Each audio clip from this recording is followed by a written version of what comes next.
Journaliste, tokolimbo la mituna na bino po ezali mituna ya journaliste pour le gouvernement oyo. Ce qui te, ce qui bata ino sacré bata yego tour biso mituna oyo, toko répondre bangote parce que ce sont des médiocres. Donc journaliste, yo pose le peuple. À part que la journaliste, aux ali peuple congolais. Yo moko oyebi titere lelo oyo 40e gouvernement bimisi, et ça 3e gouvernement. Il y a eu un gouvernement FCC Cash. Il y a eu un gouvernement de l'Union Sacrée. Et aujourd'hui, le deuxième gouvernement de l'Union Sacrée. Et le deuxième, le premier et le deuxième gouvernement. Qu'est-ce qu'avons-nous bénéficié dans le gouvernement? Il y a des médiocres. Tant que l'institution, le gouvernement bimi, tout ce monde-là qui sont dans ces institutions, c'est illégitime. Bah, vous dites pas nan. Nan a voté bango. Nan a voté Tshisekedi. Na compétence na ye nini. Na parole nini. A convaincre ngana nini. Na programme na nini. Na société, na projet de société nini. Na ma plombe nini. Na domaine nini. Na ma qualité nini d'un président de la République. Aux États-Unis, en France, na ma Belgique, pour être candidat président de la République, il y a Liboso, il faut ma plombe na yo tanga wap. Pourquoi ya ko diriger ba tanga, ba ma plombe docteur en droit, ba licencié bazali. Et celui qui va prendre la tête du pays, il faut identifier qui est-il. Qui est Tshisekedi, mon frère? Toi, tu es journaliste. Au coup, c'est une vidéo moko. Comme dans la première élection, deuxième élection, où il va musique Chilom. Autant il y a une biographie à Félix Tshisekedi, place autant il y a un journaliste. Est-il fait à Félix? Jusqu'à présent. Jusqu'à présent. Nous attendons absolument rien d'un gouvernement des médiocres, d'un gouvernement des institutions nommées, des animateurs nommés, des députés nommés. Ces gens-là vont comploter contre la République. Na Félix, na gouvernement na député wana, biso yebi bangote. Les gens ont considéré gouvernement Félix na député na ye. On va comploter contre la République. Nazo bango ndenge moko na nanga, on va comploter contre la République. Mais ngana ko yebisa congolais de journaliste azela et l'autre côté na gouvernement ya M. Tshisekedi Tshilombo. Tant que la tête toyebi faso ezali bongo maboko na makolo mbisa polaka na mututi ezre Tshilombo na dimension ko bongisa Congo pour que baoza simana ye ba bongisa Congo balobaka tel père tel fils mais tel Tshisekedi tel gouvernement. La façon, manière, où tu sais dans Kambela Congo, Samba le Konda Uji Kolongandeko. Au moins que Samba le Konda na province ni na Katariban. Au moins que Samba le Konda na commune ni na Kinshasa ke Katariban.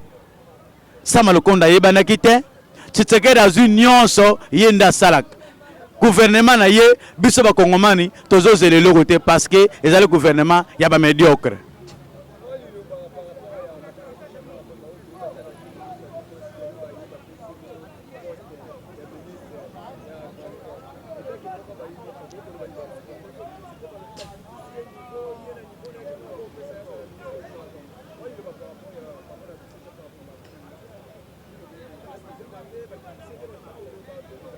Merci mon amboka. Batubaloui ba kidisi Jean-Pierre Bemba amataki wap. Boyebi poste Jean-Pierre Bemba azalaki nango. Mais vice-président de la rébellion. Vice-président de la rébellion. Et que Jean-Pierre Bemba c'est un militaire. Ça c'est un. Jean-Pierre c'est un militaire. Jean-Pierre Bemba au biso to yebi histoire to yebi Jean-Pierre Bemba c'est un vendeur des armes. Abana côté que la savine puis ba arme en Angola. Le quoi le sentiment il y a armé que son père avait l'argent a tient en cop. À ça la rébellion a bon ba congolais pour s'enrichir. Le mbongo Jean-Pierre Bemba zanango. Ba pouvoir azoko mata ici kazo kende wana. Et je makila ba congolais. À partir à Bomaba. Ndi ba bengi awa na capitale et pas Joseph Kabila ba sala 1+4. Vice-président de la République en charge de l'économie. Et à cause de compte rendu économie à Congo pendant 4 ans, au Basala na Joseph Kabila Kabange, si bien les Congolais nous sommes finis à Joseph Kabila Kabange. Mais économie à Congo, et ali Kabila était m'dabana ko dirigeant Congo. Économie à Congo, c'est qui entre les mains de Jean-Pierre Bemba en tant que vice-président en charge de l'économie. Tous voyez à l'époque le premier ministre Joseph Kabila Kabange. Ça c'est un.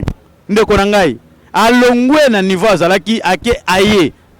C'est-à-dire na CPI bakangiye 10 ans.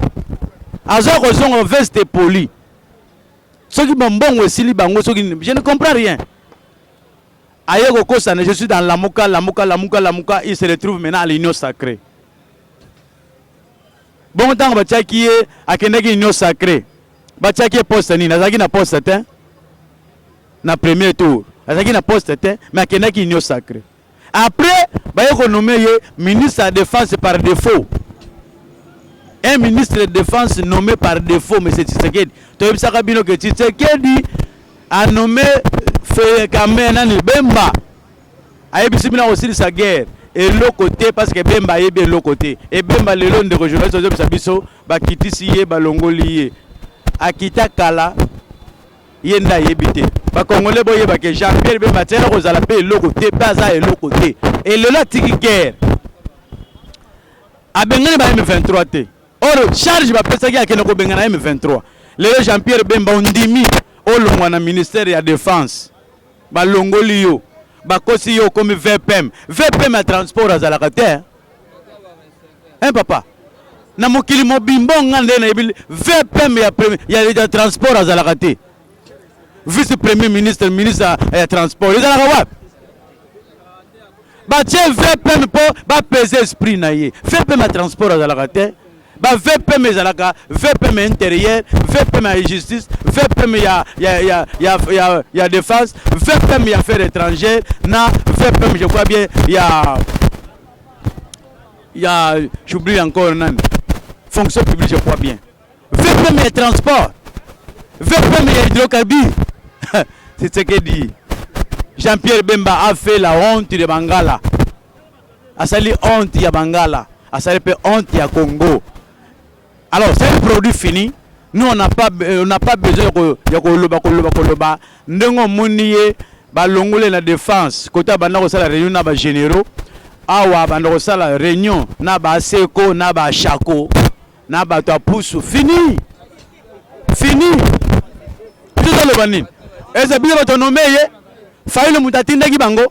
Faïlou nous a dit, moi Faïlou, je reste serein. Je ne peux jamais devenir ministre de Félix. Bako finga nganzala. Mais na voyez Sabino bato ba région de Félix ne bato yanzala. Lelo ba Jean-Pierre Bemba ba monani ya solo, bazane lo côté lo kumu ya pamba. Ba kol na ba via bien. Mais lelo ba zo manifester lelo, on dirait biso bato passi. On dirait biso bato tangi na ba passi. On dirait que nous vivons dans ma passe, mais on va tenir dans vie bien, on va tenir dans opérateur économique. Jean-Pierre Bemba papa ça y est, nani ya tata na ye, à quoi ça yango? Papa, dans le bien. Donc bato ba nommé après Jean-Pierre Bemba, bato nyonso ba noma wana. Nde Jean-Pierre Bemba kene wala mza sticky. Ayo wala mza sticky. Ah, mais Congolais n'ont comprendre été. Les autres ont un avion. C'est ce qui a coûté 3 avions. Mais il y a 9. Chose grave, à son mon côté. Chose grave, à ce 3 côtés à Bomi. On doit quitter. Hein papa? On doit quitter. Au salut l'autre côté. Au sommet rien. Au jour au côté, au Bomi. Au Sundoli. C'est quoi pour ça la nuit? Biso tozala pour ça. Oh Jean-Pierre ba nommé boy.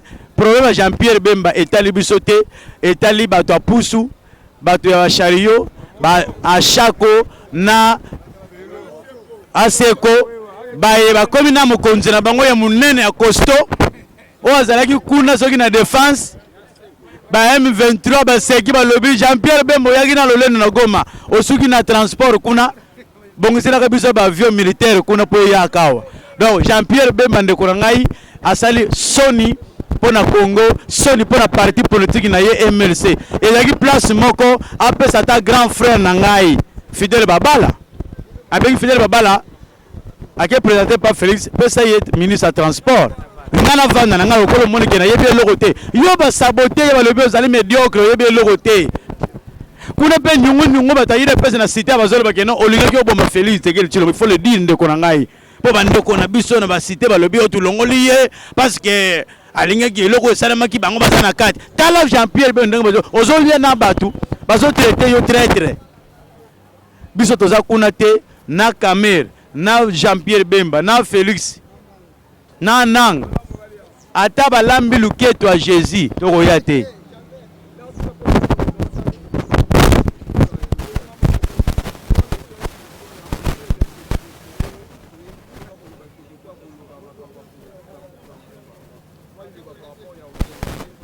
Merci de ngai journaliste oyo pesi biso message biso pe tolandi ba audio wana elobi boy moto bakokuta azolobela politique ya Congo bakokanga ye soko bayebisa biso ba congolais tolobela politique ya Rwanda tolobela politique ya Angola tolobela politique ya Kagame bona sengi na ba congolais nyonso bolobela pe politique ya Congo te biso nyonso tolobela politique ya Rwanda tokubisa Kagame tokubisa gouvernement ya Rwanda ndeko journaliste omoni eloko Tshisekedi azosala ezali na makila tata na ye na Mobutu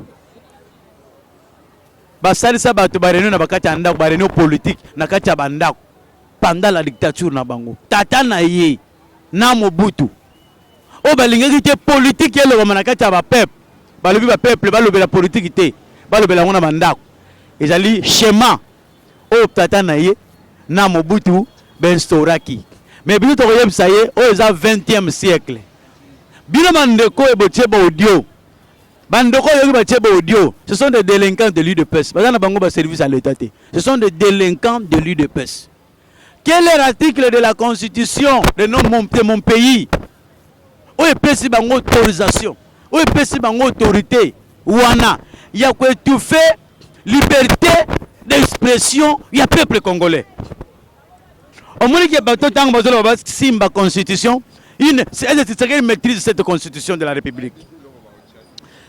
Il faut que Tshisekedi attende la constitution du Congo. Tshisekedi n'avait recommandé yo na mutu na mbetu o tiaka constitution avant kolala tanga deux articles. Lelo tangi de. Lelo tangi mibale. Lobe tangi mibale. Lobe ko tangi mibale, on se retrouve que on se retrouve dans la constitution on se la subilo côté. Ce qu'ils a yo mutozo tinda les délinquants de l'UDPS. Ba tristé, to ba bangisa, to ba intimider biso, ba peuple congolais. Biso muta ko intimider biso azate. To kolobela politique ya Congo ko banda 6h ti na 5h. Personne pas ko traindre ko contraindre. Liberté d'expression ou constitution en mboka na ngai et pesinga ndeko journaliste wana za intimidation ya ba délinquant ya ba de progrès ya ba délinquant ya UDPS ezali ba intimidation ya ba ndeko na ngai ya grand espace Kasai parce que sont tali makambo ba réseaux sociaux ba ba message okotala na ba kombo na bango ba mukuna ba chimanga ba mujinga ba chibuabwa okuta batu okuta ba Congo te okuta ba Swahili te okuta ba Yakate dans de pareils audios okuta ba Chimanga et les Chimanga ne raisonnent pas bien et ne ba Chimanga dans ces pays sont échoués non et ba lingi inventer les biso buzoba to okuta na nzela problème zate mais ndeko journaliste ba bangizo ba ko bangisa biso to kolobela Congo to ko mundela Congo kino Tshisekedi akima même na couper ya pembe na mboka oyo ndenge Mobutu akimaka. Message pour le peuple congolais. Oyo boyebi le président élu Martin Fayulu. À l'alité, à Vandité. To wuti ko salamu nene na SID précisément na Lamuka. To wuti na congrès ya SID et sengeli ba installation sika ba makambo sika banda. C'est pourquoi le président élu Martin Fayulu azana no stand-by, il est en train de travailler mais atindi biso ba soda na ye, atindi biso toloba. Toyebisa peuple congolais kolanda ba distraction ba fou de ba coup d'état ou balinga ba beta wana te ezali mascarade. 2 kolanda sortir gouvernement oyo bimité intérêt yo congolais ezate. 3 cause on a confiance à parlement où était parce que la majorité des députés au bazar parlement ce sont des députés nommés. Le na taille à gouvernement 54 ministres. Ce qu'on multiplie par 50 000 $. Aujourd'hui député 33 000 $. Yo retire la ligne peuple congolais au mais c'est que ceux qui sont incapables il y a le côté la biso même fou na balabala ici là. Bongo li par kokango ndengenini. Congolais ya diaspora. Pardon. Parce que c'est la bino makambe pas bataille de pesa. C'est ce que la gens c'est la bino makamba ba lobi ke bino ndebo tindiye bo changer constitution. Na éviter diaspora pourri. To la diaspora on na yebeli penda ba combattant oyo bo bundaka na poto pona bolama Congo. Je crois bien que na yebike il y a un groupe d'individus ya diaspora oyo chilo mafutaka. Tant que ba chômeur bangadi wana. Nde je crois bien ba ko pesa ordre wana mais ba congolais bazali d'accord te na changement ya constitution ya mboka na biso po si ce que dit oyo azali nde incompétent mais constitution na biso ezali incomplète constitution eza complète le jour où tu es président ya Congo ba juif bakei nde biso to kozala article ni to ko changer pour na bolamu ya peuple congolais mais yango to salango to ko itangela peuple congolais article na article moko te sa bango article ni bomuni ya mabe pour to changer yango mais ce kaka boy zéro de journaliste tu sais que du mérite d'être chassé dans ces pays na moi dictature na ye ya muke alinga banda na batu na ye pour abangisa biso peuple congolais voilà message na zaki nango pour le journal lelo merci.